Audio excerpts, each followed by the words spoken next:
Rowley Jefferson's Awesome Friendly Adventure by Jeff Kinney. Chapter 1. Once upon a time, in a land far away, there lived a boy named Roland. And Roland was a very good boy. Back then, school hadn't been invented yet, so most kids worked on their family farms all day. But Roland's parents thought it was important for their son to get an education and to learn to play an instrument. So he spent his days inside, reading books and practicing the flute. Roland didn't like practicing the flute very much, but he never complained because he wanted to be a good son. It was a dangerous time when ogres and giants roamed the land, so Roland's parents liked him to stay indoors where it was safe, especially after dark. Roland had never even been outside his village. He wished he could go on adventures like his grandpa, Bambi the Brave, who used to fight monsters and search for treasure. But Bambi was never the same after he got back from his adventures, and Roland knew that was because Bambi didn't always wear his helmet, and he got hit on the head a few too many times by rock-throwing ogres. Bambi! Roland promised his parents that if he went on an adventure, he'd always wear a helmet, and he'd make good choices. But they said he'd be much safer staying at home and practicing his flute. So the only thing Roland could do was read stories about Bambi and imagine what it would be like to have adventures of his own. Sometimes after Roland read about the monsters in Bambi's stories, he'd get kind of scared, and then he'd have to sleep in his parents' bed for a few nights. But his parents probably didn't mind, because they loved him very much. Most of the time, Roland's dad worked from home, but once or twice a month, he'd go on a business trip to another village. And Roland's dad would always say the same thing when he left. "Look after your mother, son." Right about now, you're probably thinking, so far this is a pretty boring book. But just wait, because in a second, it's about to get really good. This one morning, when Roland's dad was on one of his trips, something totally crazy happened. Roland woke up early to practice his flute, but then it got really cold in his room. And when he looked out the window, he couldn't believe it was snowing. Oh yeah, I probably should have mentioned that this was the middle of the summer, because then you'd be even more amazed. Roland ran down to the kitchen to tell his mom about the snow, but he couldn't find her anywhere. So Roland went outside to ask his neighbor, Mrs. Nettles, where his mom was, because Mrs. Nettles was pretty nosy, and she always knew everybody's business. But that's when Roland got some really bad news. Mrs. Nettles said the White Warlock came to the village and kidnapped Roland's mom, and he took her to his ice fortress, where he was keeping her as his prisoner. Now Roland was totally freaked out. You're probably thinking, well, why didn't Roland just call his dad? But guess what? Phones weren't invented yet, so he couldn't. Plus, if Roland mailed his dad a letter to tell him what happened, it wouldn't get to him for a long time, because back then, the mail took forever. Roland was worried about his mom, but he was also worried his dad was going to say, "I am very disappointed in you, son," when he got home from his trip. Roland decided the only thing he could do was travel to the ice fortress and rescue his mom on his own. But Roland knew the journey was going to be dangerous, so he went down to the basement and got Bambi's old armor out of a musty chest. And even though Roland was a little nervous about monsters and sad about his mom getting kidnapped, he was also excited because he was about to go on his first adventure. After I wrote the first chapter of my book, I showed it to my mom, who said she was proud of me for using my imagination. Then she said she couldn't wait to find out what happens next. I haven't shown it to my dad yet because I want to finish it first. And when I'm done, I'm going to ask him to read it to me as my bedtime story. But I'll pretend I don't know what's going to happen, so it'll still be special. I was pretty excited to show the book to my best friend, Greg Heffley, because he likes stories with dragons and wizards and that kind of stuff, and I figured he'd think it was pretty awesome. But I couldn't really tell if he liked it or not, because at first he only said, I asked Greg what he thought of the story so far, and he asked me if I wanted his honest opinion, or if he should tell me what I wanted to hear. And I said I wanted his honest opinion. But Greg reminded me that the last time I asked for his honest opinion, it got him in trouble. That was the time I showed him my tap dancing routine after taking my first lesson. Greg told me he thought it was terrible, and that hurt my feelings. So I told his mom what he said, and she wasn't happy. Greg said if he told me his honest opinion about my book, and it hurt my feelings, I wasn't allowed to go running to his mom. So I said okay, and we did a pinky swear. After that was settled, Greg told me all the things that were wrong with my story.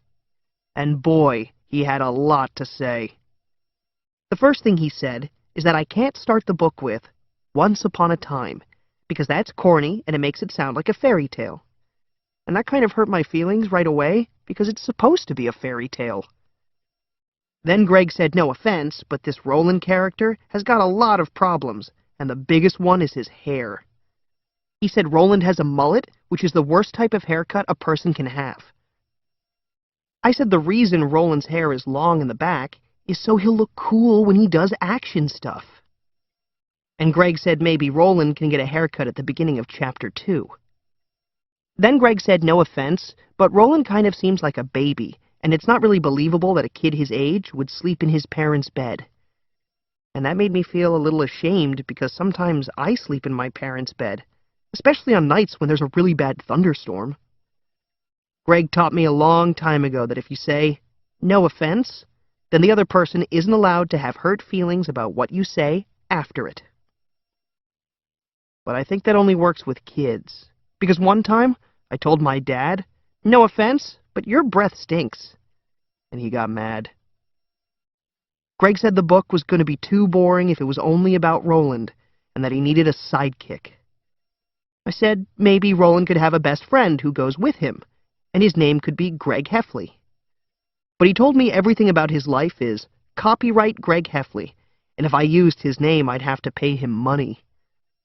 So I decided to make up a different sidekick for Roland, because I don't want any trouble with Greg. Greg said he didn't know if he could read a book about a boy who has to rescue his mom, because that's a little too weird. So I said maybe I could switch out Roland's mom for a princess, and Roland could rescue her instead. But Greg said nowadays princesses are tough and know how to fight, so they don't need some guy to rescue them. He said if I wrote a book about a helpless princess who needs to be saved by some dude, then I'm going to get a ton of angry letters. Well, that got me kind of worried, because I don't want to get a bunch of angry letters. But Greg said I could put my publisher's address on the back of the book, and then all the angry letters would go to them. I said I was just writing the book for myself, and that I wasn't really trying to get it published. But Greg said if I was going to do all this work, I might as well try to cash in. He said that if my book gets published, I'll have to think about movies and toys and t-shirts and swimwear and all sorts of other stuff too. And that sounded complicated. Then Greg said he'd make me a deal. He said I could focus on the writing, and he'd handle everything else. Then we'd split all the profits 50-50. I was excited, because that meant me and Greg were going to be partners. So we did another pinky swear to make it official. Chapter 2. Even though Roland felt pretty brave wearing Bampi's armor, he was still kind of scared to leave his village all by himself. So Roland went to see if his friend Garg the Barbarian wanted to come with him. Roland met Garg when they were both little kids, and ever since they have been best friends. Since Garg was a barbarian, he was always using his muscles to smash things. For example, when he lost at checkers, smash! And that's why Roland's parents didn't let Garg come to their house for sleepovers. Garg's parents didn't make him read books or play the flute, so mostly Garg just worked out in his garage. And sometimes Roland worked out with him. Roland was real good at being extra weight for Garg to bench press.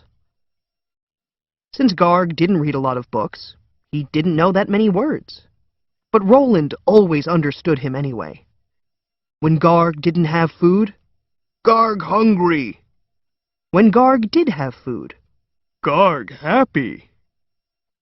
Roland told Garg that the White Warlock kidnapped his mom and that he needed some help rescuing her. And Garg didn't even ask his parents for permission to go, because they never really cared what he did anyway. But before Roland and Garg could leave for their trip, they needed to go to the village shop and get some supplies. Roland used his allowance to buy a bunch of food and torches and camping stuff. Then Garg picked out some things he wanted to bring on the trip.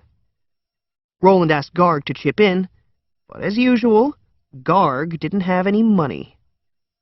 The guy at the shop said Garg was going to need some armor if they were going on a dangerous journey, but Roland explained that Garg doesn't wear a lot of clothes because he likes to show off his muscles.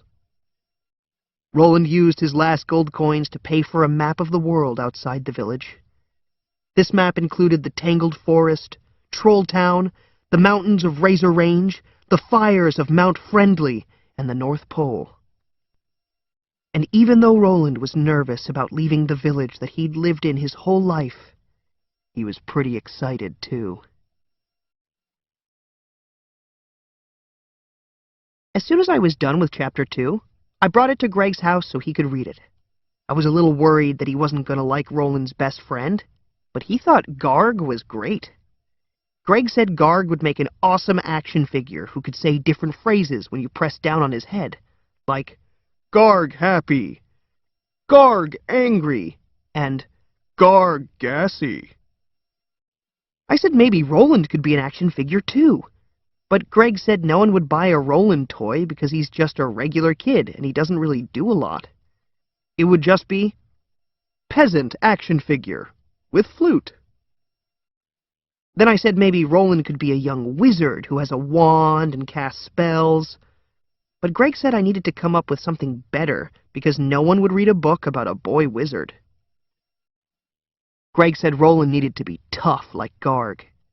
He said boys would like Garg, but girls would be in love with him, and they'd put Garg posters in their bedrooms. Then Greg said when they make the movie, they'll have to bring in bodybuilders to try out for the part of Garg. I said maybe girls would put posters of Roland up in their bedrooms too. And Greg said, yeah, maybe after Roland hits puberty and gets braces. Greg told me once I finished this book, I should write a prequel where Garg is a baby. And that way we could sell dolls of baby Garg that say, "Garg wet," and make millions of dollars. But what Greg was most excited about was the map.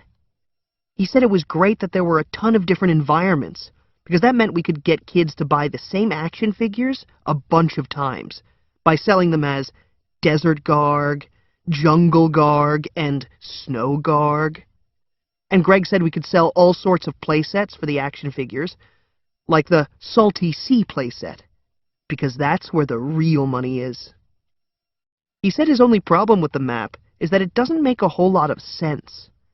He said I can't have a desert right next to a place that's snowy, because that's not the way things work in real life.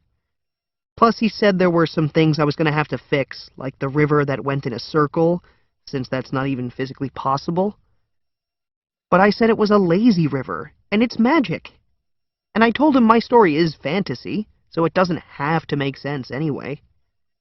Greg said if this is supposed to be fantasy, then I can't have real places on the map like the North Pole. But I told him I put the North Pole on there because I'm hoping Roland and Garg might get to visit Santa Claus at his workshop.